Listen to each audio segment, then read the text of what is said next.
Bonjour, bonsoir à tous, c'est Antoine Alès Anubis pour une nouvelle vidéo d'après-match. Brest lance la branlée, la débranle. Ça fait mal au cul. Maintenant, il y a pas mal de choses à analyser de ce match qui, à froid, parce que je l'ai regardé, alors ça fait pas plaisir hein, quand on sait qu'on prend une branlée, qu'on regarde le match. Mais c'était intéressant à regarder. Voilà, c'était intéressant à regarder parce qu'au final, il y a pas mal de choses à dire. Maintenant, c'est vrai qu'à froid, on nuance un peu plus, mais bon, quand tu prends 4-0, c'est que s'il y a des choses qui n'ont pas été. Mais paradoxalement, il y a aussi des choses qui étaient quand même encore intéressantes. On va voir tout ça, et puis après, je ferai une petite parenthèse sur le sketch d'hier soir. Bref, on reviendra après. Coquin, Olas, coquin. Euh, Donc on y va, c'est parti. On va commencer par la compo avec Leka dans les buts. Gradit, Danso, Medina, ça bouge pas. Milieu de terrain Doucouré, Seko Fofana, Gaël Kakuta. À droite, Jonathan Klaus. À gauche, Frankowski. Et devant, Ganago, Jean. Alors, je vous avouerai, je l'ai mis sur Twitter direct. C'était vachement léger devant. Malheureusement, ça n'a pas loupé. Cette compo me plaisait, était intéressante parce qu'il y avait Baldé sur le banc et que ce jeune-là est très très prometteur. J'avais envie de le voir, j'avais dit on le verra, mais on l'a vu, mais bon, on aurait préféré dans une autre circonstance. On va commencer par les notes. Eh ben, j'ai mis la note de 4 à Jean-Louis Léca, hein, c'est un match insuffisant. Moi, je suis désolé, mais les têtes sont peut-être super bien placées, mais il saute pas. Je trouve que son placement sur la superbe frappe de Fèvre, à les limites. J'ai trouvé que les relances étaient pas terribles. C'est pas un bon match de Jean-Louis Léca, match insuffisant.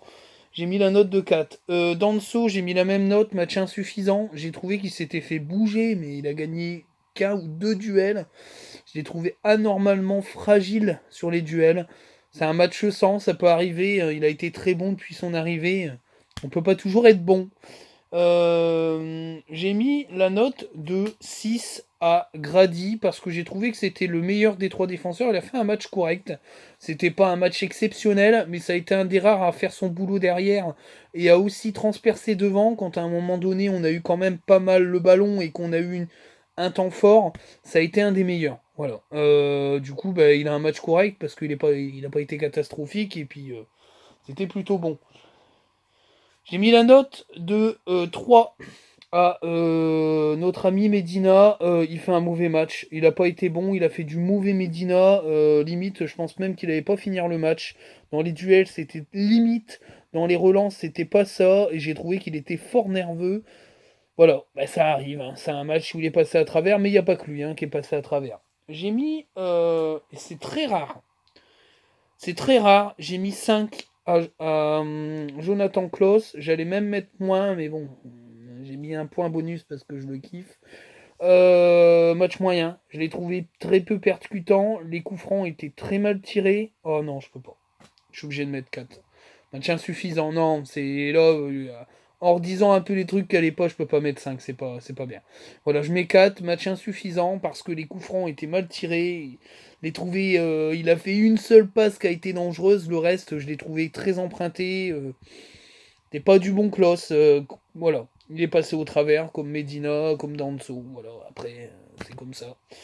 J'ai mis la note de 6 à Frankowski parce que contrairement à Klaus, ben déjà il a l'occasion qui est sauvé par le tacle et je l'ai trouvé intéressant. Dans ce qu'il a montré, il fait un match correct. Voilà, après, au diapason de l'équipe, c'est moins bon que d'habitude, mais en tout cas, il était là, il a été présent. C'est un des rares qui a secoué un peu le cocotier, comme on dit. J'ai mis la note de 5 au duo Doucouré Fofana, c'était moyen. Voilà, j'ai trouvé pas très percutant, très vite transpercé au milieu du terrain. Doucouré, ça fait quelques matchs que c'est un petit peu plus compliqué. Seko Fofana, ben, quand Doucouré est pas au top, ben, il est transpercé hein, parce qu'il y a personne derrière pour couvrir. Donc ben, voilà, un duo qui a pas été performant sur ce match. J'ai mis la note de 3 Pour Gaël Kakuta, je trouve qu'il a fait un mauvais match. Il a été transparent, mais alors il n'a pas été aidé parce que devant, ça n'a pas été très bon non plus. Donc au final, voilà. Mauvais match de Gaël Kakuta, oublié. C'est pour ça aussi qu'on n'a pas été très efficace non plus, puisque les bonnes passes ont été rares, n'ont pas été légion dans ce match. Il y est pour quelque chose. La note de 2 à Corentin Jean. Très mauvais match de Corentin Jean. Je l'aime bien pourtant, hein, mais là, ça a été c'est pas loin d'être un match catastrophique, hein, mais bon, pas à ce point-là, parce qu'il a fait quelques bonnes passes, mais c'est pas suffisant. C'est pas suffisant. Franchement, c'est pas suffisant. Non, c'est pas bon. C'est pas bon. Contrairement à Ganago, à qui je mets 6 et qui fait un match correct. Il frappe sur le poteau. Moi, j'ai trouvé que sur ses occasions, dans les combinaisons, dans les tentatives de combinaison, dans les tentatives de projection dans la surface, ça a été plutôt correct. Il a peut-être pas perdu trop de points, il en a peut-être pas gagné non plus, mais en tout cas, lui, il a frappé au but, contrairement à Jean qui a perdu beaucoup, beaucoup de points. Je pense qu'on n'est pas prêt de le revoir, malheureusement, Corentin Jean. Mais là, Ganago, il se place comme étant dans le tri derrière Saïd, Kalimwendo et puis Sotoka, hein, en tout cas. Voilà. Au niveau des remplaçants, eh ben, j'ai mis la note de 2 à Arnaud Kalimwendo. Très mauvaise rentrée, hein. Il rentre, il fait n'importe quoi avec le ballon. Il a fait deux trois combinaisons, puis il pète les plombs avec son tac. Résultat, bah, il sera pas là au prochain match, donc très mauvaise rentrée. De notre ami Kalimwendo qui aurait pu apporter, mais bon, à 3-0, c'était fini, hein, même 4. Voilà. Et puis, enfin, bref, c'était pas terrible. J'ai mis la note de 5 en très moyenne pour Pereira da Costa qui a peu touché de ballon mais qui a quand même fait quelques petits trucs.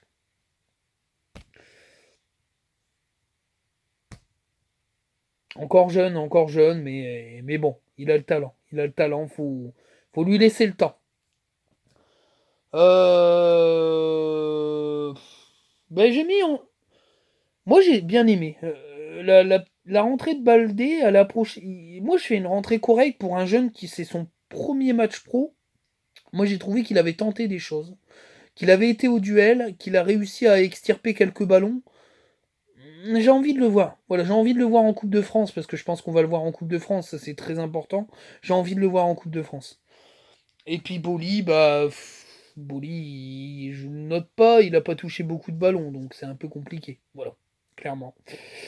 Voilà. Et Masaju Adara, pareil, je note pas, il n'a pas touché beaucoup de ballons non plus. Par contre, eh ben, je mets la note de ça m'énerve, mais je suis obligé de le faire. Je mets la note de 3 à Franck pour son coaching.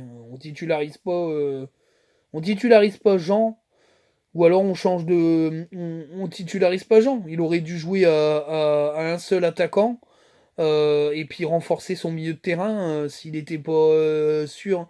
S'il voulait pas faire jouer Kalimwendo, fallait faire qu'un seul attaquant et puis bétonner pour essayer d'être solide quoi. Moi, je trouve que c'est pas terrible de jouer à deux attaquants quand il y a un attaquant qui est hors de forme et qui joue jamais et qui a pas le niveau, qui a plus le niveau de la Liga en ce moment parce qu'il manque de rythme. Ganago, c'est différent. Je pense qu'il lui faut quelques matchs dans les pattes pour redevenir le Ganagol. Moi, j'en suis persuadé. Maintenant, c'est un peu compliqué parce qu'à chaque fois qu'il rentre et qu'il fait des choses bien, soit il se blesse tout seul, soit on l'assassine. Donc c'est un peu compliqué. Mais moi, je trouve que son coaching n'a pas été bon. Et en plus, il l'a pas sorti, quoi. Il a laissé Jean qui n'a pas servi à grand chose dans le 4-4-2 parce que bah, il sert à rien quoi. Ben, surtout à ce niveau-là quoi. Voilà. Et puis bah en fait match moyen des Brestois, j'ai mis 5 hein, parce qu'il y a beaucoup de chance dans leur but hein, mais après voilà avec un très bon Lefebvre mais je veux dire on a tapé sur le poteau deux fois bon voilà et alors c'est Fofana, je dis match moyen, il tire sur le poteau. C'est la seule action hyper. Il s'est pas mal projeté, mais j'ai trouvé que c'était fait beaucoup transpercer. Mais 5 à Brest, ils ont été très en réussite. Voilà. Attendez 2 minutes. Attendez 2 secondes. 2 minutes. Hop. Attendez 2 secondes. Hop. Désolé. Oh, je le recoupe pas. C'est pas grave.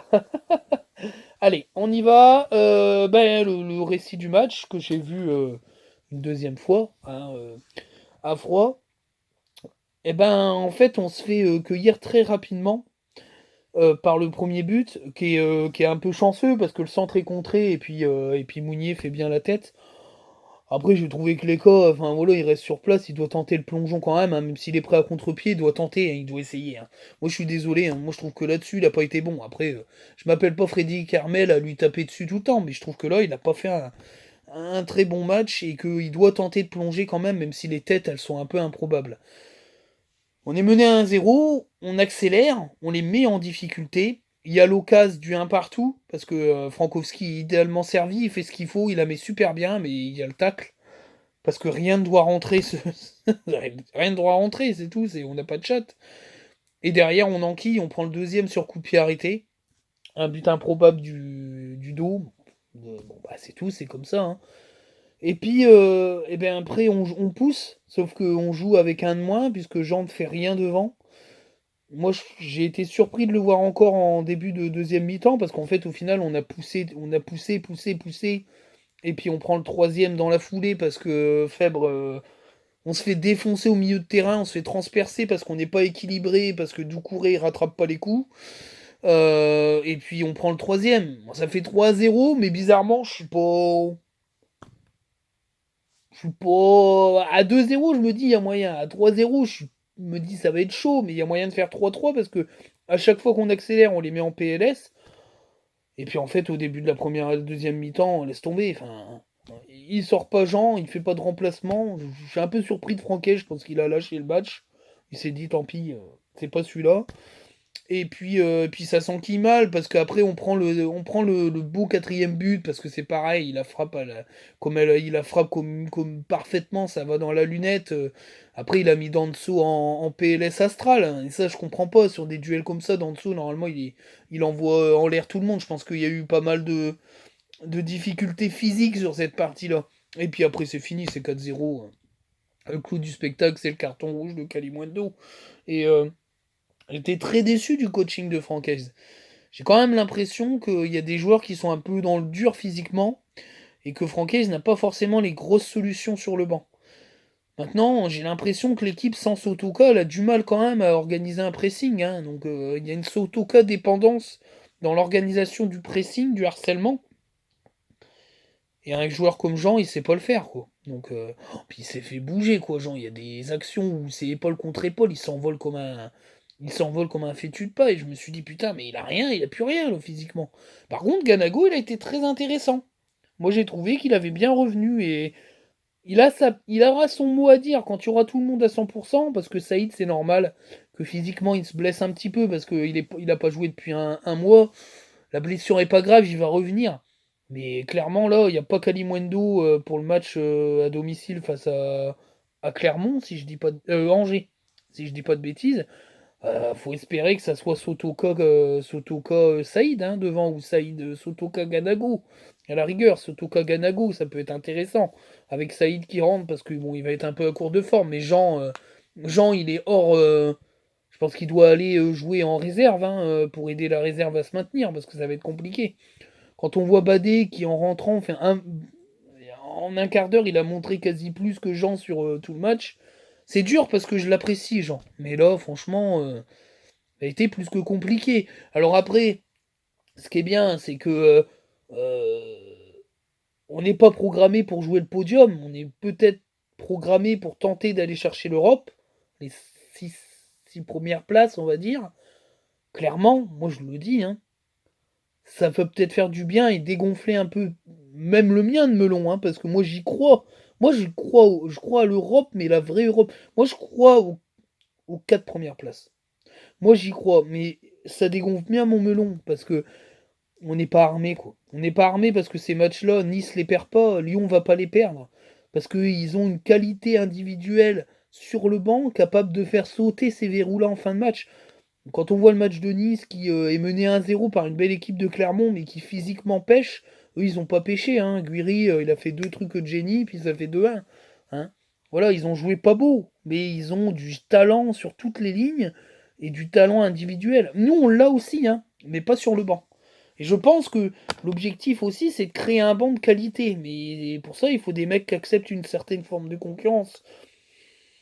C'est assez compliqué. Mais en tout cas, moi, ce que je dis, c'est que il va falloir se relever, que la petite claque, ça fait du bien, mais maintenant, il faut revoir les fondamentaux qu'on a depuis presque 2 ans, c'est-à-dire l'hyper-pressing, attaquer à tout va, être nombreux dans la surface de réparation et être talentueux au niveau du début. Ce qu'on a fait à 3, on n'arrive pas à le faire à l'extérieur parce que j'ai quand même l'impression que dès qu'on est mis sous pression et qu'on prend un but, à l'extérieur, on a du mal à avoir la niaque pour revenir. Maintenant, il va falloir, hein, parce que pour jouer l'Europe, il faut être bon à l'extérieur et bon à domicile. Donc là, ça fait quand même 3 défaites de rang à l'extérieur. Il va falloir arrêter ça rapidement et puis reprendre les choses en main. Voilà, clairement. Donc c'est une bonne défaite, on va dire, dans le sens où ça va réveiller un petit peu les gars. Et puis ça va peut-être rebattre un peu les cartes sur le banc, parce que comme je vois le match de Jean, je me dis que voilà, ça va être un peu compliqué pour Jean la suite de la saison, clairement. Voilà. Parenthèse ouverte, Jean-Michel Aulas, t'es une fiotte. Moi j'ai regardé le match, je pense comme pas mal de fans de football, parce que c'était quand même une affiche de très haut niveau de la Ligue 1. Au bout de 4 minutes, c'est fini, quoi. Bouteille dans la gueule. Alors, il y avait déjà des bouteilles lancées, mais c'est la suite, quoi. La mascarade, mais c'est un truc de dingue. J'en parle parce que moi, ça m'a choqué et ça tue le football français aujourd'hui. Ce qui tue le football français, c'est les abrutis dans les stades, mais c'est la LFP. Et c'est aussi ces clubs comme Lyon, qui aujourd'hui sont des clubs détestables, qui pensent aujourd'hui qu'ils sont les numéros 1 du foot français, qui chient sur la gueule de tout le monde, qui aujourd'hui n'en ont plus rien à foutre du foot français et qui ne veulent juste que la Ligue des Champions. Faut le dire quand même, hein, que la Ligue des Champions. À Marseille, c'est encore différent. Il y a une envie de gagner le championnat de France et d'être dans les premiers du championnat de France. Parce qu'il y en a envie d'avoir un leadership. Mais pas Lyon. Lyon, ils en ont rien à foutre. Ils veulent juste aller en Ligue des Champions parce qu'ils ont plus de pognon. Et là, Jean-Michel Aulas, quand il a vu la bouteille dans la gueule, il a fait tout pour mettre la pression. Tout pour la mettre à pression à tout le monde. Il a même fait parler le speaker alors que l'arbitre l'avait pas autorisé et qu'il ne voulait pas reprendre le match. C'est une honte. Voilà. Une honte du foot français. Aujourd'hui, il faut quand même se rendre compte de ce qu'est devenu Lyon.